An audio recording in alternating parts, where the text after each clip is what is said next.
Here's how the 5 love languages idea can be used to manipulate you. So while Gary Chapman's ideas have offered some insights into expressing and receiving love, it's also just a tremendous gift to predators everywhere. This non-scientific book often suggests adapting to your partner's love language, but what if this advice falls into the hands of someone with low empathy? It could be a recipe for exploitation, twisting Chapman's advice into a tool for one-sided benefits. Here are some ways that predators could manipulate you based on Chapman's logic. Number 1, words of affirmation. So once a guy knows that words of affirmation are your love language, he might use excessive or insincere compliments to keep you emotionally dependent. For example, he could constantly praise you for your looks or for your homemaking skills, subtly pressuring you to conform to a certain role or appearance. He could also be speaking to you in your love language of compliments while expecting acts of service, aka chores, in return.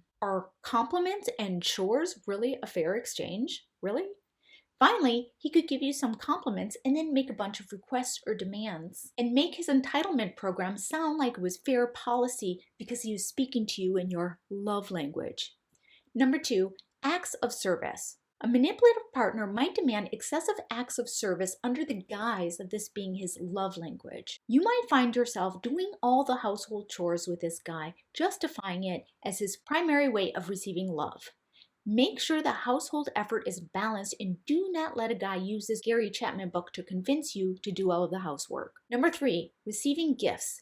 Gifts can be used as a tool for control, such as a partner giving expensive gifts and then using them as leverage or as a means to induce guilt. Be wary of gifts that come with strings attached or that are used to deflect from relationship issues. Also, when you're married, just remember that you're actually paying for these gifts that you're receiving. Claiming that his love language is gifts, some male partners can claim majority of available resources to get things like fancy cars. Quality time. This can be twisted into a form of isolation where a partner insists on spending all your time together, thus cutting you off from other relationships. For instance, a man might insist that you spend all your free time with him, using his love language as an excuse to keep you isolated from your family and friends. Physical touch. A partner might claim physical touch as his love language to coerce you into unwanted physical intimacy. A man might pressure you for intimacy under the pretext that it's his primary way of feeling loved, or engage in the kind of touch that you find to be degrading in order to speak to him in his love language. Yuck. If a guy ever asks you what your love language is, I suggest you say mutuality is my love language. Equality.